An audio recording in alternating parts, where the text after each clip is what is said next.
maréchal Lyautey, à un moment, avait été sollicité par le gouvernement français pour choisir le meilleur roi qui devait prendre la relève à l'indépendance lorsque les Français devaient quitter le Maroc en 1956.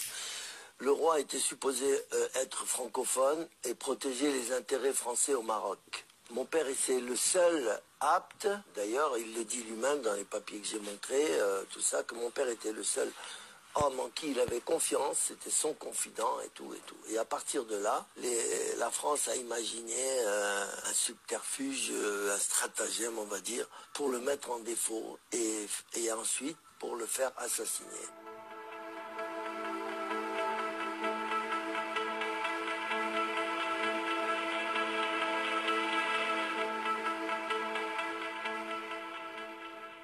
Si Hassan II avait été son fils, les Français n'auraient pas pu le convaincre d'accepter l'assassinat dans un hôpital, d'accord?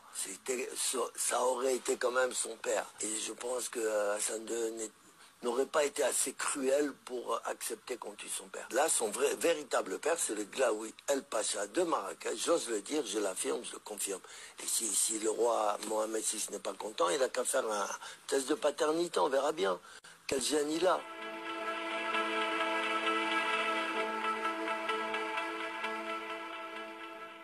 Il faut savoir qu'en 61, grâce à De Gaulle, mon père qui s'était évadé, si ce n'est pas content, il n'a qu'à faire un test de paternité, on verra bien.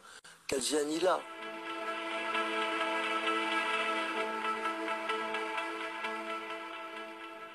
Il faut savoir qu'en 61, grâce à De Gaulle, mon père qui s'était évadé, on va dire, entre guillemets, évadé, non. Il avait quitté le Maroc avec un passeport diplomatique puisqu'il était directeur de la quarantaine internationale de l'OMS et en même temps expert de l'Organisation mondiale de la santé. Il avait un passeport diplomatique. Donc quand mon père, après l'assassinat de Mohamed V à l'hôpital, mon père a dû faire un certificat de mort naturelle et tout.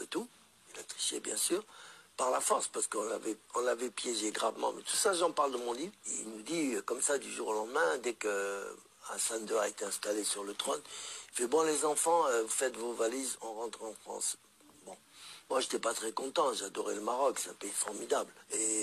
Mais à la douane, des gens qui auparavant étaient à genoux devant mon père, il a été aussi directeur au contrôle sanitaire aux frontières de tout le Maroc, donc il était vénéré. Mon père, c'était le grand patron à ce niveau-là. Les douaniers et les policiers qui auparavant étaient à ses genoux, sont devenus un peu agressifs. Ils disent, ah, docteur, non, cette fois-ci, c'est pas comme avant, on a des ordres du roi, etc.